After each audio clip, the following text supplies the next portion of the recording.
All right.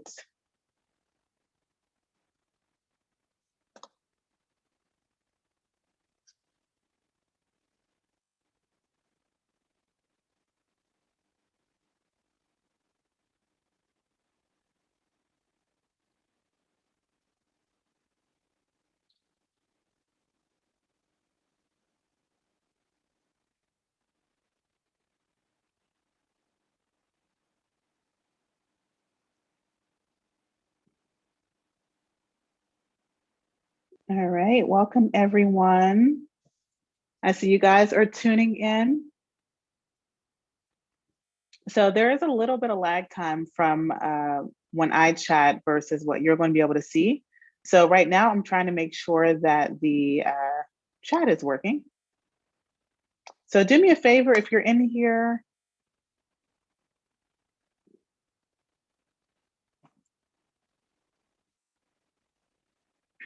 go ahead and type in the chat so that I can see if I can see your comments, and I'll be looking from my computer and my phone. I'll be going back and forth.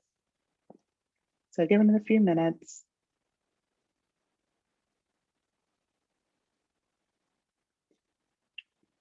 I see some of you guys are in.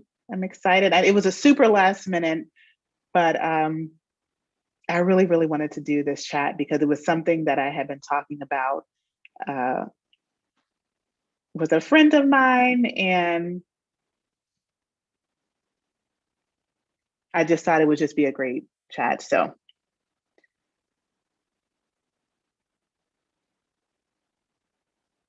right now I'm trying to get the chat going. So go ahead and if you're not able to chat while I'm in here, because I'm always messing with technology and always trying to figure out the best way to engage you guys, at the very least, as long as you can hear me, go ahead and thumbs up. And I'm waiting for a few more people to join. Always trying something new with technology.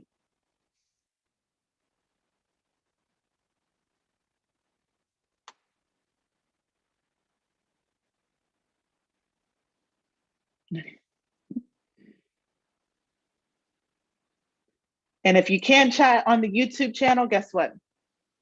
I have my phone. So chat in the meetup. You can send me a personal group. So I'm going to go ahead and get started. But I did this because a lot of people just wanted to protect their identity, and I thought this would be a great way so that you can comment, you can like send me messages, and I'll just talk about it here. How many of you have heard this term? You are too sensitive. You are too sensitive, right? So something negative happens to you and then you react, and the response is, oh my gosh, you overreact to everything. It was just a joke. You're taking it too seriously, right? Understand that that is gaslighting. That is absolutely gaslighting. The unfortunate thing about that is when we hear that a lot of times, we will actually start gaslighting ourselves, and we don't trust our own emotions, because in that moment, when someone is telling you that your reaction, your emotion to a response that they have incited in you is just not the right response, you're walking on eggshells, even within your own body, even within your own mind, right?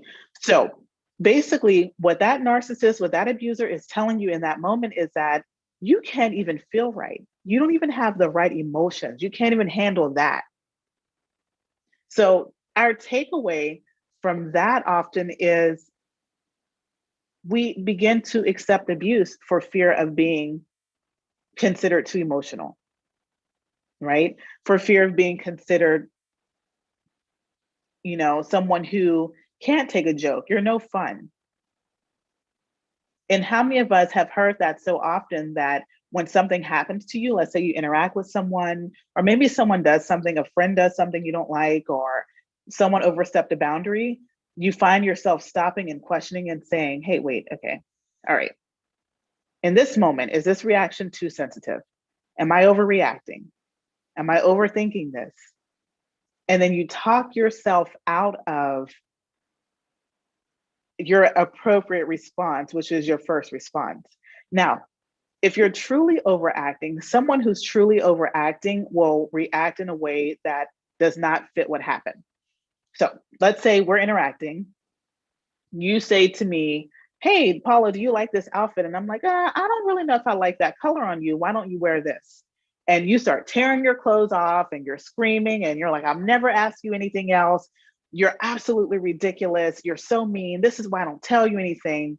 That is overreacting. And I'm sure many of you did not have that response to whatever was done against you.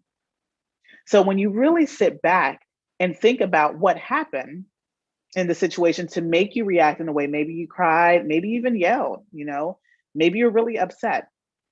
If it was something that was done that made you feel sad, angry, scared, paranoid, whatever, you're allowed to feel. One of the biggest takeaways from a narcissistic abusive relationship is not being able to feel what you feel, being afraid to feel because you've been told that you don't do it right. You don't do a lot of stuff right? But you especially do not display emotions correctly. And consider the source. This is coming from a person who's typically a big toddler, someone who cannot control their emotions. They have no empathy. They make very sporadic, spur of the moment decisions. And if you were married, maybe you have children, maybe you were not married, but you have children together, or you were living together. They didn't consider you whenever decisions were being made. They just went ahead and just left you on the outside. And when you respond and say, hey, it hurts my feelings when, or hey, I didn't like when you did this, this bothered me, they go off the handle and then tell you that you are overreacting to something that the average person would find ridiculous. So that is gaslighting. That is gaslighting.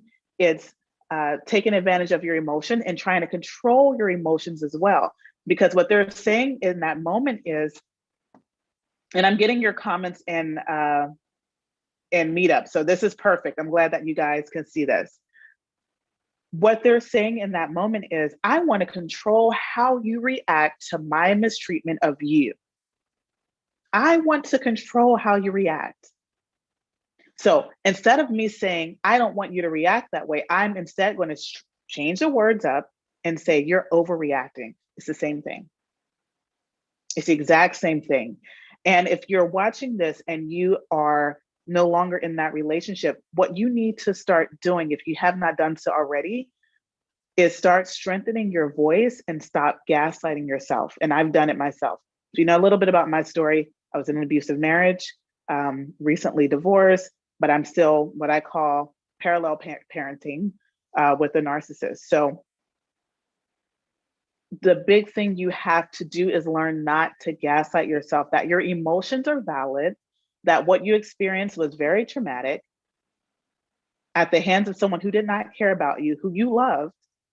And it's okay to be upset by that. It's okay to have those feelings. But the biggest tool in that toolbox that they will use against you is that you're dramatic, you're overreacting, and you just simply cannot take a joke. And the purpose of that is to confuse you, to make you feel like you're crazy, and to control you. And I've been guilty of it. I have been, I remember finding out about one of the many affairs. And by the end of the circular conversation, and if you've listened to any of the conversations I've had, any of the web lives, you know the circular conversation that they tend to get you in. I ended up apologizing. I ended up apologizing for an affair that I didn't even commit. I apologized for my reaction to finding out about that, right? And if you think about that, that's really messed up, right? It's really backwards. I'm gonna take a moment and see what I'm gonna look at some of the comments you guys are putting here. Let's see, and I won't say your name. Okay, I was always told this growing up as well as by my ex-husband. So I don't trust my emotions or my instincts. That is a huge one. Not trusting your emotions, and understand that that was a tool used to control you. So now that you have control over your own life, and I don't know if you're still in this situation or not, the first step is acknowledging that you don't trust yourself and taking the necessary steps to learn to trust yourself, to trust your emotions, right? Another thing that's written here is I have learned as a therapist that my emotions and instincts are almost 90% accurate. My current therapist validates my emotions and has me look at my situations and reflect on the appropriateness of the reaction. That is amazing. That is amazing, because the moment you realize that so much of what was said to you was a lie, then you start to unlearn the lies that were told to you, right? It's a control tactic. And unfortunately, they know exactly what they're doing. And it works. It works very, very well. And when you get out of that, you don't trust yourself. And that's why it's very easy. And I think it's very important to say this. It's very easy to get out of one relationship if you didn't heal and go into another abusive relationship if you did not heal. Because when you start to see the red flags and you don't trust yourself to acknowledge the red flags and to make that move out, head right to that door, you'll stay. You'll put up with a bit more because in the back of your head, all you keep hearing is you're overreacting. You're being too emotional. See, that's the problem with you. You always fly off the handle. This is why I can't tell you anything, because you always react in this way. Whenever someone uses the word always, understand that it's an attack and it's an issue. You never want to use the word always. And this is a good tool for you as well. When you're talking about your feelings and how you feel and you're in a relationship, any type of it, you don't want to use always, because we're humans and we don't always do the same thing. And if you're speaking to someone, if you're dating, let's say you're out of your marriage, you're out of the relationship and you're in the dating world, and you want to learn, if any of you have a fear of, and I get this a lot, what if I meet the same person, right? What if I get out of this relationship and end up in the same relationship with someone else? It comes with trusting yourself.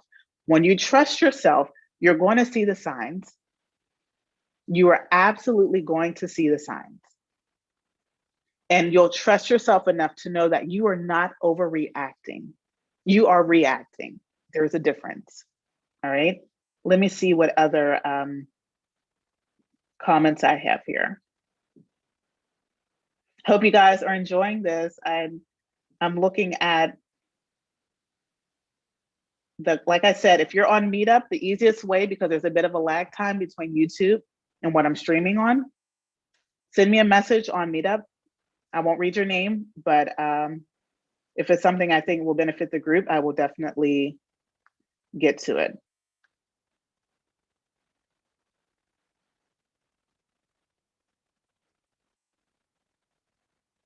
I think this is a really good one. I remember someone wrote, I remember saying to my ex out loud, I am not crazy. I've said that before and I can relate to that. I've said that I am not crazy, because somewhere inside of you, you knew that what was happening was not okay, but you were being, emotionally screwed over, mentally screwed over, and made to believe that this abuse was normal and that you deserved it and that you earned it, right? One thing, and this is a little bit off the topic of you're too sensitive, but this came up just in a message I just read. An apology to a narcissist is an apology from a narcissist is really, really useless. It's a reset button. I feel like that's an important thing to mention here. A lot of us have gone back because of an apology. I can't see you, but go ahead and raise your hand if that's you. Message me and comment me if that's you. A lot of us have gone back because in our mind, when you have empathy, you're not suffering from narcissistic personality disorder or any other disorders where you intentionally abuse and mistreat someone. Your apology means, I am sorry, and as a result, I'm going to change my behavior and I'm going to try my hardest to never do it again. That is an apology from someone who has empathy. An apology from someone who lacks empathy is, I'm sorry I got caught. I'm sorry you found out. I'm sorry I didn't do a better job of hiding it. But once you accept my apology, it is a reset button, meaning I'm going to do it again and you better not bring it up. That is an apology to a narcissist. It's a reset button. It basically means my slate is clean today. I'm going to do this tomorrow. I'll probably do it next week. It'll probably be worse the next time because I don't like to be held accountable. But you better not bring that up. And the moment you do bring that up, I'm going to accuse you of overreacting. I'm going to accuse you of not being able to let things go. And I might even threaten to leave you. I might even do that just to see how much you really care about me, to see how much you really love me, and to see how much I can control you. It's a very nasty, very manipulative way to control an emotion. Gaslighting is very, very manipulative. And the term gaslighting came from a very old movie. I don't remember, I think it was called Gaslight. I don't remember exactly. But there was an older woman and her husband. And at night, he would always turn the gas light on the stove. And she would wake up and say, why is the stove on? I could have sworn I turned the stove off. And her husband would say, I don't know what you're talking about. The stove's been off. I don't know what you're talking about. And this happened over and over and over until eventually the woman became crazy, which then that's how we got the term gaslighting. The purpose of that is to make you feel crazy. And if I can control how you react to something, an emotion is almost like the highest form of control, in my opinion. It's a very high form of control. So if I can control how you react, then I can do whatever I want and get away with it. That's why one of the most contentious times in a narcissistic relationship is when you leave. God forbid you're divorcing, you have children. They try to put you through hell because it's about control. It's about control. Now, let me see if there are any other comments in here. Someone wrote, my favorite comment or my favorite quote is, it always has to be your way. If it's not your way, it's the highway. Have you guys heard that one before? It's always your way. Or even better, I've also heard, you're just trying to control me. Maybe you're the abusive one. You are trying to control me. And I spent an hour, 2 hours, however long the circular conversation would go, trying to convince him, no, I'm not trying to control you. I just want you to see the hurt you're doing to me. Yes, they will flip things. They will flip it. It is your way. It's your way or the highway. And they typically say that. I'm assuming they said that because you were trying to hold them accountable, right? You're trying to hold them accountable. So if it's not my way, then I'm out. And sometimes they will even leave.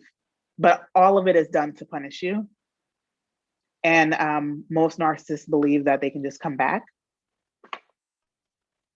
When you come to your senses, that's what I was told. When you come to your senses, you'll realize that you're the crazy one.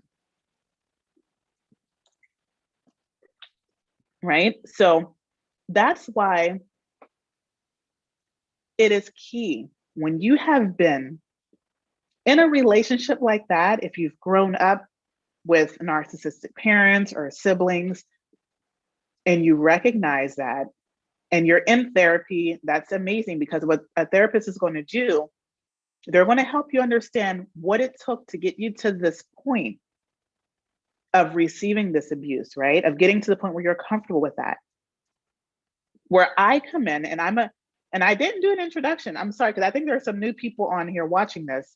So my name is Paula. I am a coach. I'm an intuitive coach. My background is behavioral health. So I'm a trained victim advocate, and I've also experienced narcissistic abuse in a marriage. So what I do is I coach individuals on reclaiming their power, setting healthy boundaries, learning to trust yourself, your intuition, your gut instinct, building self-confidence, because that's going to be your repellent from attracting people like that in the future.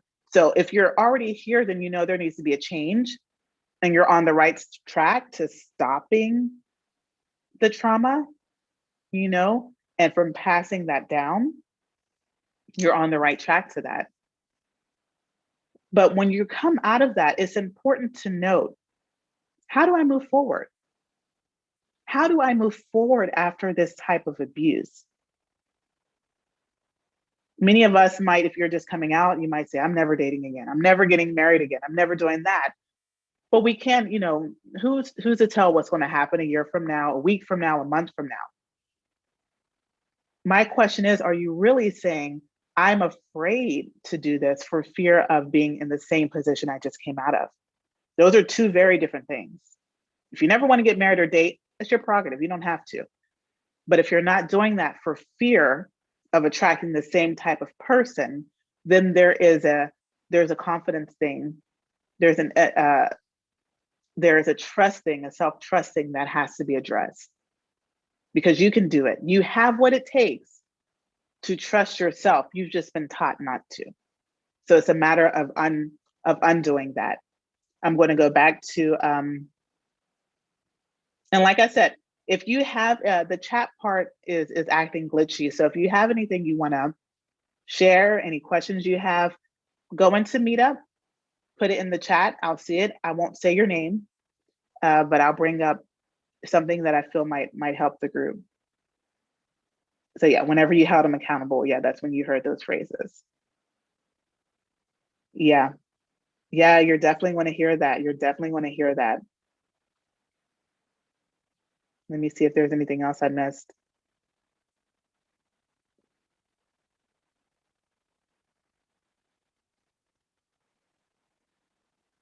Okay. There's another comment here. Someone said they were in a situation with a boyfriend. He was very dramatic, and this person felt he overreacted a lot to the situations. And she used the word that, you're overreacting. This person then accused her of gaslighting. He's very intelligent, but she believes that this boyfriend was accusing her of doing exactly what he was doing. How can I tell if that's really the case? They're no longer together. That's a great question. So if you're unsure, so first thing I'll say is, if you're questioning if you are narcissistic, if you're questioning if you lack empathy, if you falsely accuse someone of being overly dramatic, more than likely you're not, because you're already exhibiting the ability to look inward, which a narcissist cannot do. So I'll put that out there. Without knowing a lot about that situation, if the person overreacted, and I gave an example earlier on about overreacting, that looks like it does not fit what happened. It doesn't fit the situation, right? So I'll give another example. I stay out all night. I'm married. I don't call my husband to tell him when I'm coming home or anything. He's calling my phone. I'm not answering. I come home and he's upset. And he's like, where have you been? I've been calling you, blah, blah, blah, blah. Like, this is ridiculous. Like, I was worried about you. What happened? And if I respond, seriously, no, I think you're being a little bit dramatic, that's going to be gaslighting. right? Why is that gaslighting? Because that reaction actually fit what happened. If someone's calling you, you're not answering your phone, it's late at night, anything can happen, and they're upset because you've been ignoring them, that is valid. So if you're questioning, how do I know that me accusing this person of overreacting was not me gaslighting them? Take a step back and look at the situation and ask yourself, if the tables were turned, how would I feel? Typically, in a narcissistic relationship or an abusive, emotionally abusive relationship, any type of abusive relationship, when they're accusing you of being overly sensitive, it's to something that the average person would have flipped their lid off of. It's something that's ridiculous. It's not a simple, I asked for steak and you gave me fish. No, it's something that the average person would have reacted to in that way. So that's a great way to judge. All right. Let me look and see if there are any other comments. And I hope you guys are enjoying this format. I did this because a lot of times when I have a chat, a live, I can't get a lot of what I want to say out because I want to give people the space to share their parts. But I also understand that there's a time and a place for people who just want to listen, just want to hear. So that's why I just switched it up. So I hope you guys are okay with this. And let me see if there's anything else I see here. Okay, question. What does it mean if they didn't drag out the divorce, make it hell, and just rolled over? So what does that mean? I think the question I have for you is, what about that would make you feel uncomfortable? So the average person who, and it took me a year to get through mine, so I wish it was that simple. But the average person might say, oh, that's great, right? They didn't fight you, they didn't drag it on, they didn't make your life hell, they gave you what you wanted. It's great.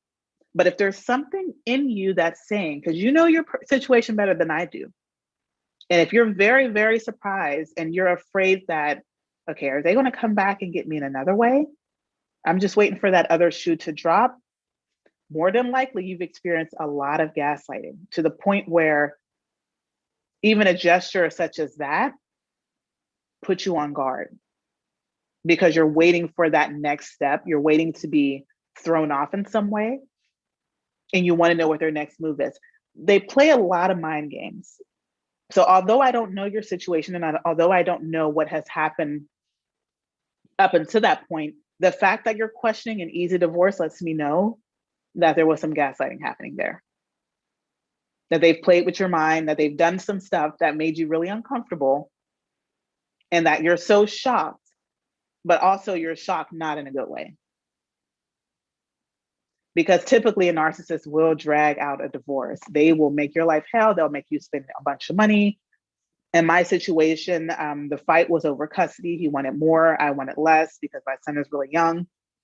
And then when it all was said and done, he then comes back after the divorce is done, after thousands of dollars was spent, and says, I'm actually going to agree with your original idea of just, once a month versus 3 times a month. Thousands of dollars later, right? So they do stuff like that to get under your skin. But if that didn't happen, my question is, what was happening during that marriage that you're not relieved by that, you're questioning that, right? So that is definitely something to consider. And let me see, I'm going to read a couple more comments here.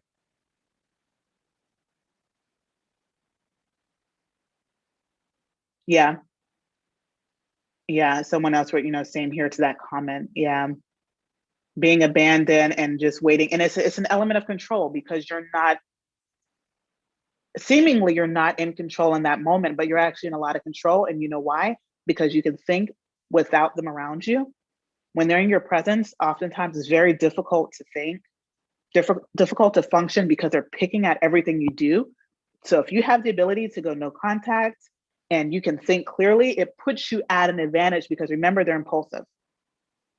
If they suddenly left you and the kids, it was an impulse move. They probably didn't plan it out for a long time. They probably said, I'm going to teach this person a lesson. She thinks she can live without me. I'm going to make her suffer, right? And they just leave like that. They didn't really have a plan B in mind. And the plan B is probably to try to get back with you, honestly, if we're honestly speaking. But you're at an advantage because now you can think clearly and you can think logically, right? Yeah. I'm going to read, let me see another one here. Okay, so in this case about the person who didn't drag out the marriage, this person ended up getting married shortly after. The marriage was terrible. This person was being used for to gain citizenship. That's, so that's a discard that we call in the community. And it sounds cruel to say, but honestly, when they discard you in that way and hurry up and get someone else, it hurts, right? It hurts because you're like, how can you just leave me like this? How can you just leave and not care? And most of the time, don't worry, you're not the only one. Even the ones who keep coming back, they've always had someone waiting anyway. I mean, being faithful is not on the top trait with them, But the thing is, it's not uncommon that they were attracted to you for something that they could use in you. They move on really quickly and discard you in a terrible way, but they haven't changed. Who they are has not changed. So the hell that you've gone through, that other person is likely going to go through just as well, just as much, if not worse. They don't get better. And when they no longer found the value in you, they moved on to find someone else that they can find the value in. And that's the discard. And they'll keep, in my situation, I was told, I was useless. At a certain point, after you're beaten down to a certain point, it's like, I got with you because you were an overachiever and now you're useless, and the person would go with other people. And that was, we can experience discard even within the relationship. Even if they don't permanently leave, they can leave and come back emotionally a lot of different times. So there's so many different forms of discard, and I'll do another chat about that. But the best thing I would say is consider yourself lucky. Consider yourself lucky and do exactly what you're doing now, which is the healing process, focusing on you and being happy that you're done with that, because it can cost thousands of dollars to divorce them because typically it's contested.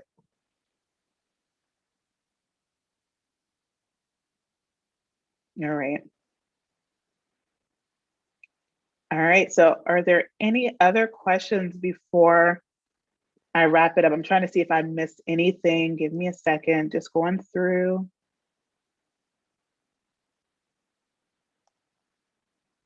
See if I missed anything here. Okay, I think I'm all cut up here. All right, so like I said, this is a pretty brief chat. I wanted to share this because I know this is something that we hear a lot, we've heard a lot. And if you're out of it, you have to begin to build that self-confidence, right?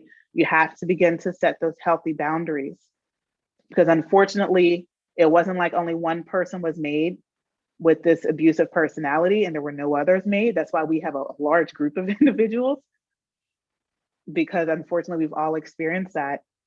But start to take those steps to rebuild your confidence, to set those boundaries, to replace that voice with your own. So a lot of the self-doubt comes from the voices of others who were abusive towards you, and learning to shift that train of thinking and change that to a voice of people who support you, strengthening your own voice and being your own supporter.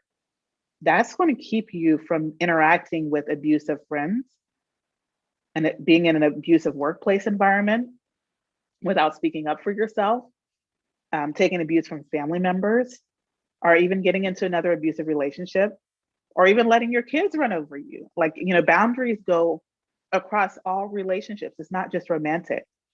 So I'm going to actually do a couple of more like 30-minute series on different topics on the symptoms of coming out of an abusive relationship.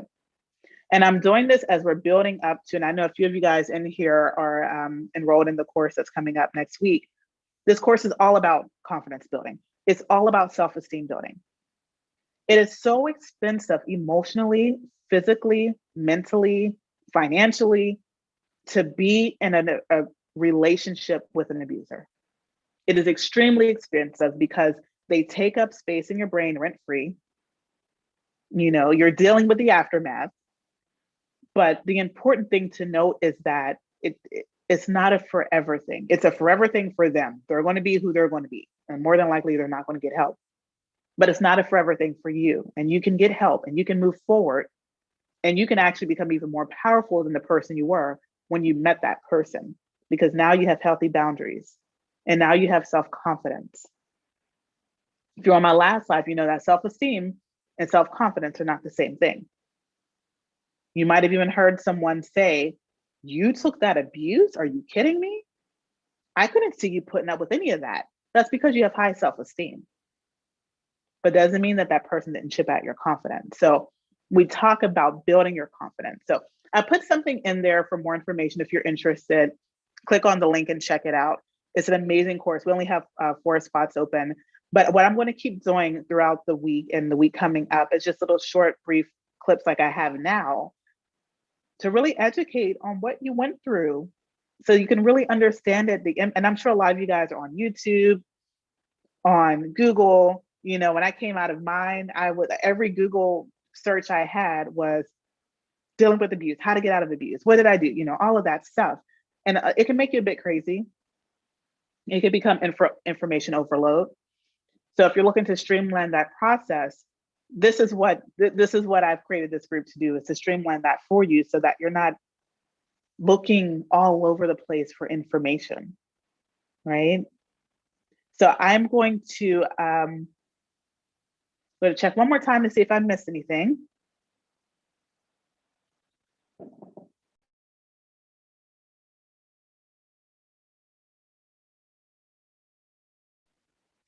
All right, so thank you guys all for watching. If I missed anything, please feel free to message me and stay tuned for the next live. All right, have a good day, everyone.